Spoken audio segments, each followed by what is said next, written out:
Hey everyone, welcome back. Today we're doing a deep dive into this book, You're Too Good to Feel This Bad Ooh, by Nate Dallas. okay. Now, I know what you might be thinking, right? Another self-help book. But this one, I think, is a little different. Yeah, It's got a lot of practical advice. it It's does. not just affirmations. Yeah, it's not your typical self-help book. I Yeah. think what really makes it stand out is that Dallas himself, he didn't start out as, some kind of life coach or guru. Right. He was actually a dentist Yeah. and had his own kind of wake-up call, and that led him to develop this whole system. Yeah, and his own health scare is like a big part of the book, right? Yeah. He was pushing himself to the limit, Oh, yeah. working tons of hours, seeing patients, running businesses, being a dad. Yeah. And he started experiencing all these weird symptoms. Right. Went to the doctor, and the doctor was just like, oh, it's just stress. Oh, the irony. Right. Ironic, considering the title of the book. Yeah. But, like, he really felt like something was wrong, and he kept pushing for more tests. Mhm. And eventually, they told him he needed a colonoscopy, Oh, wow. which understandably freaked him out. Yeah, I can imagine. But that ended up being a turning point for him. It It did. was like this big wake-up call. Absolutely. The colonoscopy was actually clear, Okay. but the process, like going through that, Yeah. made him realize, wait a minute, I'm living my life in a way that is actively like contributing to this burnout. Yeah, He wasn't just wired for stress, he was like making choices that led him there. exactly. And so that was what prompted him to start trying to figure out how to feel better, and that's what he lays out in this book. Yeah, and one thing I really liked about the book is it's very practical. It is, yeah. It's not just like think positive thoughts and everything will be okay. Oh, You have like concrete steps. yes. And he ties all these actions back to 6 basic human needs, right? Yes. So there's certainty, variety, The significance, connection. growth, and love. That's He says we all have these needs. mm-hmm. And if they're not being met in healthy ways, that can cause problems. For sure. So like by understanding these needs, Yeah. we can start making choices that actually support our well-being Exactly. rather than sabotaging it? That's right. So I have to ask about this because it really caught my eye when I was reading this. Okay. He has some pretty strong opinions on sleep. Oh, he does. He basically says most high achievers Yeah. are sleep deprived, Yeah, they are. even if they think they're getting enough. Even if they think they're fine. Right. Yeah, he really challenges that whole I'll sleep when I'm dead mentality. Yeah. Which, is so common. Yes. And he's not just saying, oh, you'll have more energy if you sleep more. Yeah. It's deeper than that, right? Yeah.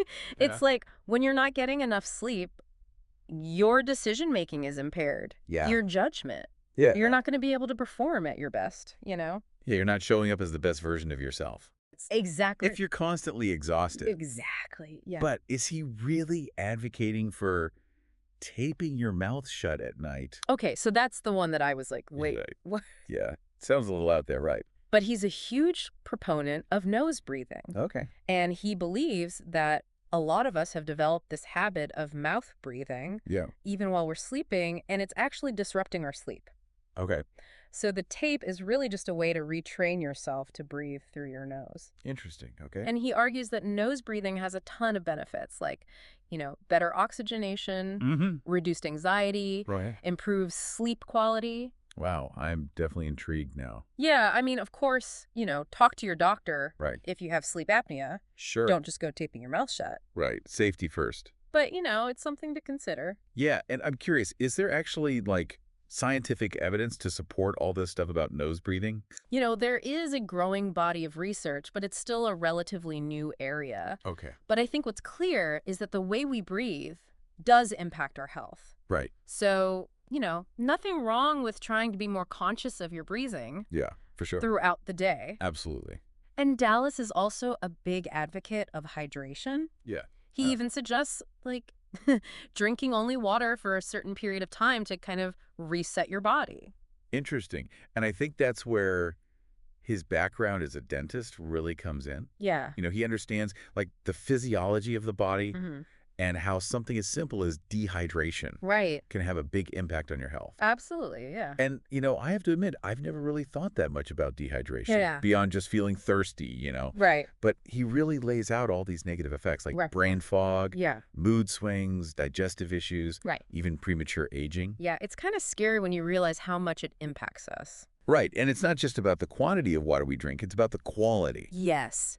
He really makes a strong case for ditching sugary drinks Absolutely. and just sticking to pure filtered water. Yes, Makes sense, it right? does. If you're constantly bombarding your body with sugar and artificial ingredients, Yeah. it's going to have negative 'Cause consequences. it's going to throw things off. So, drinking more water, breathing through your nose, Yeah. what other kind of, unconventional wisdom does he have up his sleeve?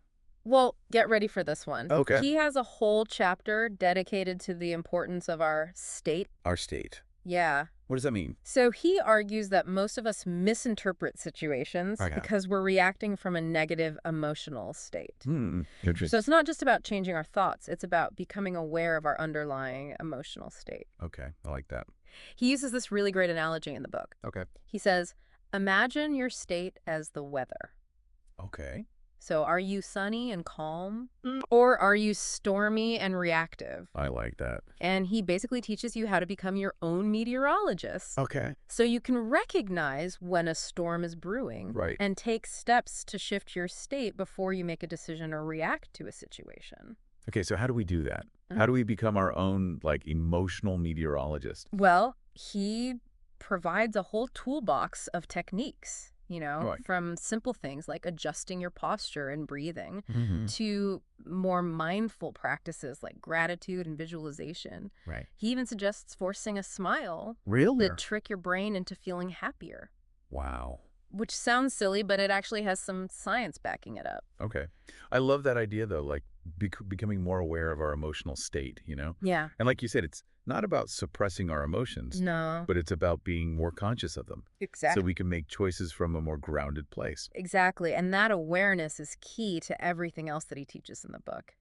It's the foundation for making positive changes in all areas of our life, from our physical health to our relationships to our finances.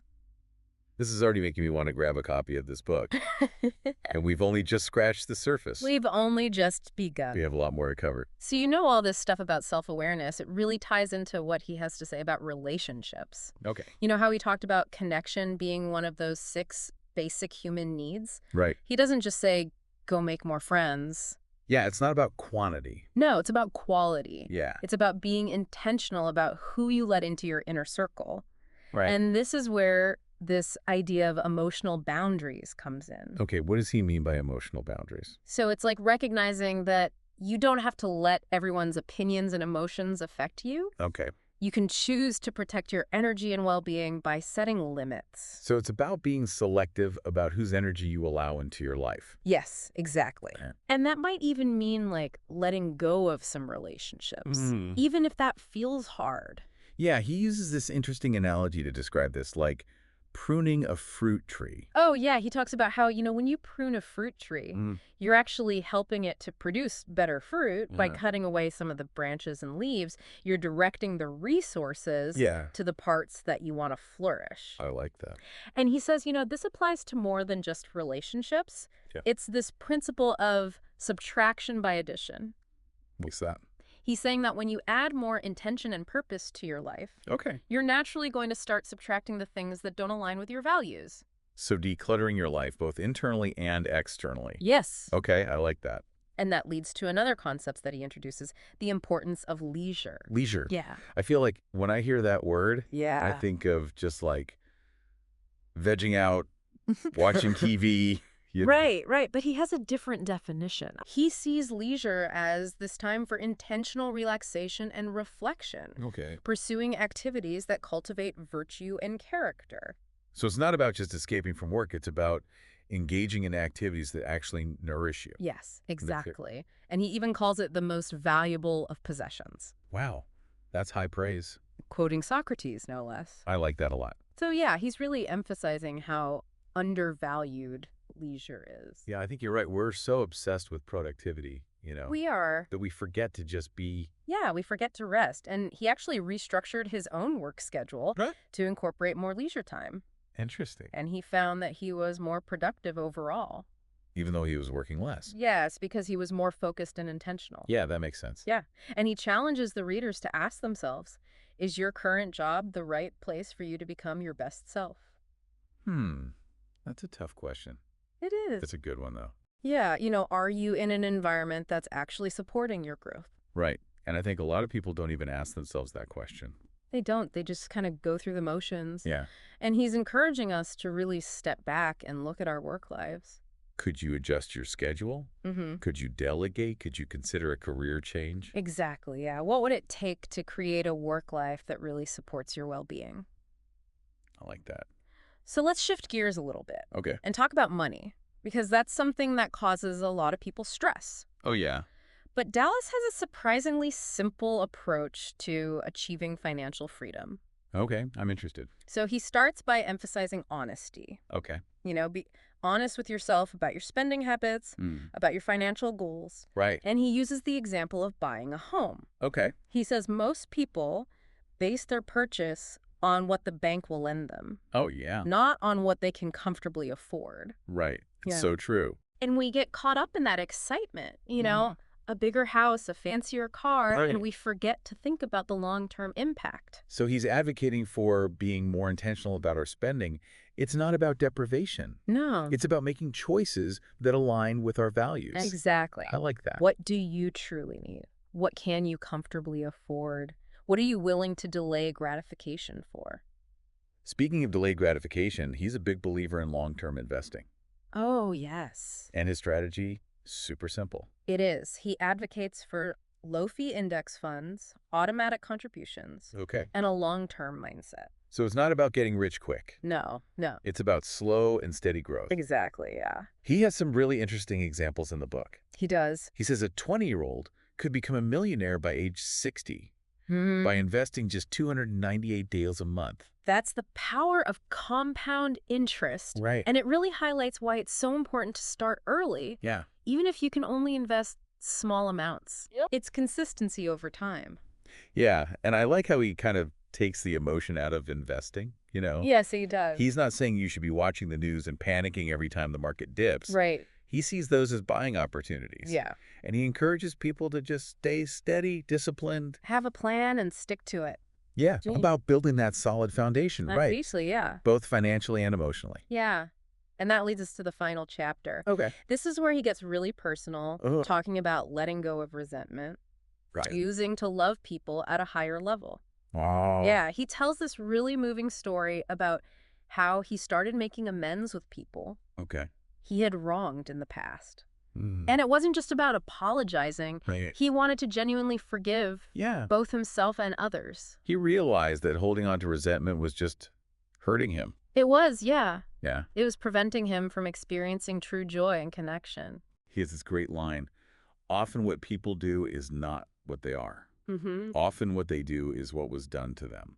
That's so powerful. It reminds us that everyone is operating from a wounded place, Yeah.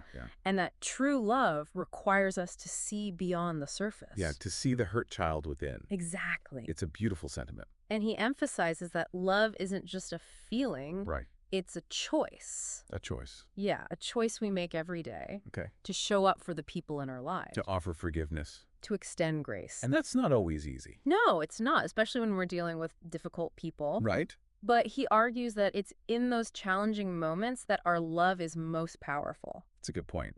It's easy to love people when they're easy to love. Right. The real test is loving them when they're not. Yeah, I like that. And that brings us to this idea of community. Okay. He sees community as an antidote to isolation, Okay. which is so prevalent in our society. Yeah, for sure. He says we're wired for connection, Mm-hmm. and we need that sense of belonging. Yeah, to feel like we're part of something bigger than ourselves. Exactly. And he and his wife actually put this into practice Okay. by starting to host these regular play dates at their home, Okay. not just for kids, Okay. for adults too. Oh, that's cool. Yeah. And he said at first the adults were hesitant, Yeah, I can imagine. they felt awkward, they had kind of lost touch with their playful side. Right. But eventually, they started to let go and just have fun. That's awesome. Yeah, it became this way for the whole community to connect. I love that. Yeah, he tells this great story about how they rented a giant inflatable water slide.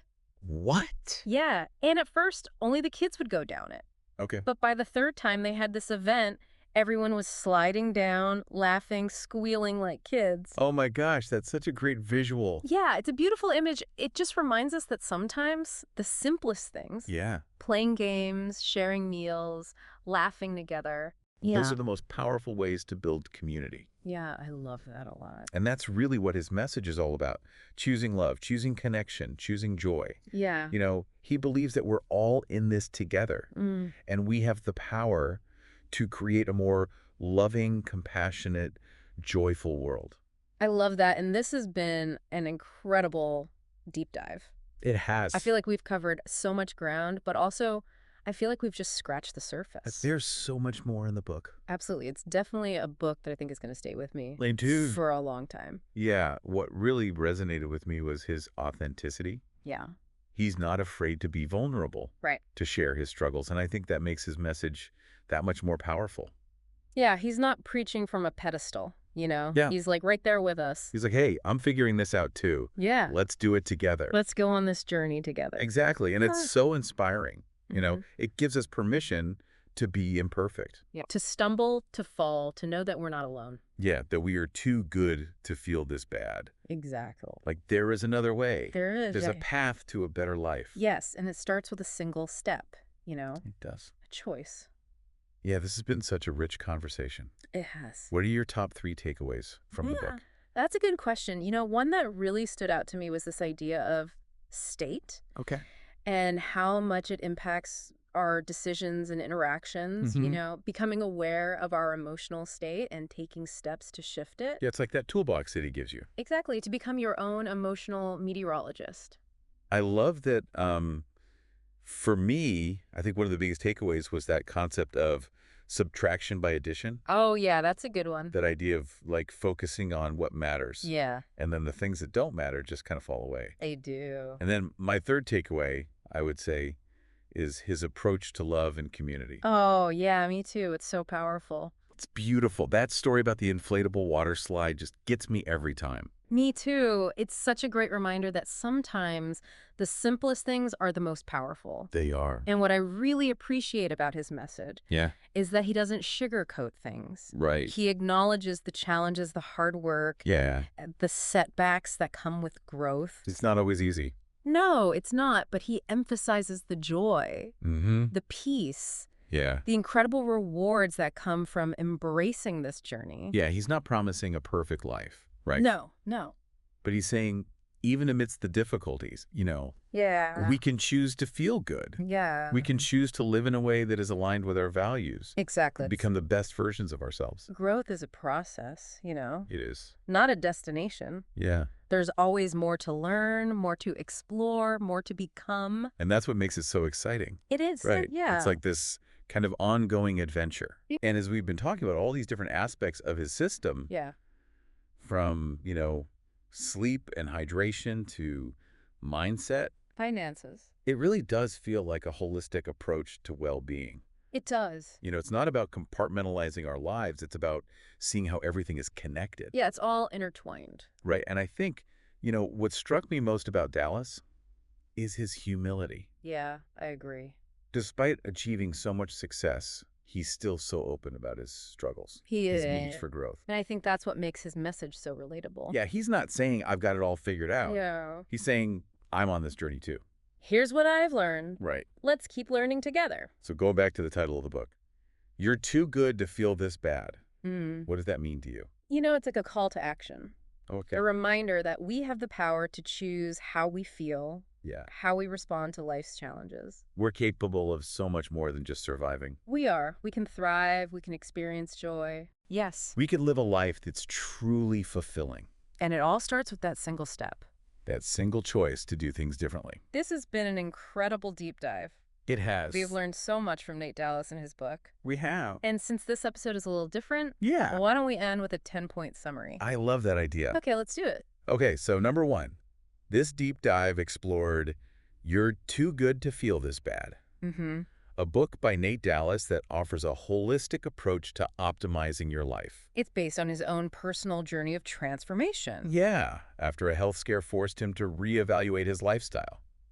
Number 2, the book is structured around 6 basic human needs: Certainty, variety, significance. connection, growth, and love. Yes, And Dallas argues that meeting these needs in healthy ways is crucial for our well-being. absolutely. Number 3, Mm-hmm. Dallas emphasizes the importance of sleep, Right. arguing that most high achievers are sleep deprived, They are. and that impacts their decision-making. He advocates for things like nose breathing, right, to improve sleep quality. Number 4, Dallas stresses the importance of hydration, Yes. suggesting drinking only water for a period of time to reset the body's balance. He highlights the negative effects of dehydration on brain function, mood, digestion, even aging. Right. Number 5, he introduces the concept of state, Yes. which refers to our mental and emotional condition. At any given moment. Right. And Dallas argues that we often misinterpret situations because we're reacting from a negative state. That's right. He provides a bunch of tools for shifting our state. Adjusting posture, breathing, gratitude, visualization. Yeah, becoming your own emotional meteorologist. Exactly. Number 6, Dallas encourages us to be intentional about our relationships, Right. setting emotional boundaries and surrounding ourselves with people who support our growth. Yeah, he uses that analogy of pruning a fruit tree. Yes, to illustrate the importance of letting go of relationships that no longer serve us. Number 7, he emphasizes the importance of leisure. Not just as an escape from work, but as a time for intentional relaxation and reflection, Yeah. for pursuing activities that cultivate virtue and character. He even calls it the most valuable of possessions. Including Socrates. Number 8, Dallas challenges us to assess our work lives. Are our current jobs the right place for us to become our best selves? Right. Do they align with our values and goals? Yeah. And are there things we can do to create a more supportive work environment? Absolutely. Number 9, Dallas advocates a practical approach to financial freedom. Emphasizing honesty about our spending habits, intentional spending, and a long-term investment strategy. Focused on low-fee index funds. And automatic contributions. Yeah. And number 10, Dallas shares his personal journey of letting go of resentment. And choosing to love people at a higher level. He emphasizes forgiveness, compassion, understanding. Recognizing that everyone is operating from a wounded place. And he highlights the power of community. As an antidote to isolation. Yeah, encouraging us to create opportunities for connection and joy. So there you have it. 10 powerful takeaways. From You're Too Good to Feel This Bad. We hope this episode has given you a taste of what the book has to offer. And inspired you to explore it further. We hope this deep dive has inspired you to take a closer look at your own life. Yeah. And start making changes that will lead to greater well-being. You are too good to feel this bad. And as Dallas says, peace be with you on your journey. Thanks for joining us on the deep dive. We'll see you next time. It's so powerful. His story about the inflatable water slide gets me every time. Me too. It's such a great reminder that sometimes the simplest things can be the most powerful. And what I appreciate about his message is that he doesn't sugarcoat things. He acknowledges the challenges, the hard work, the setbacks. It's not always easy. No, it's not. But he emphasizes the joy, the peace, the rewards that come with this whole journey of personal growth. Yeah, he's not promising a perfect life. Yeah. But he's saying that even amidst the difficulties, we can choose to feel good. We can choose to live in a way that's aligned with our values and become the best versions of ourselves. Growth is a process. It is. It's not a destination. Yeah. There's always more to learn, more to explore, more to become, and that's what makes it exciting. Yeah, it's like this ongoing adventure. It is. And, you know, Ed, we've been talking about all these different aspects of his system. Yeah. From sleep and hydration to mindset, finances. It really does feel like a holistic approach to well-being. It does. It's not about compartmentalizing our lives. It's about seeing how everything is connected. Yeah, it's all intertwined. I think what struck me most about Dallas was his humility. Yeah, me too. Like, despite achieving so much success, Right.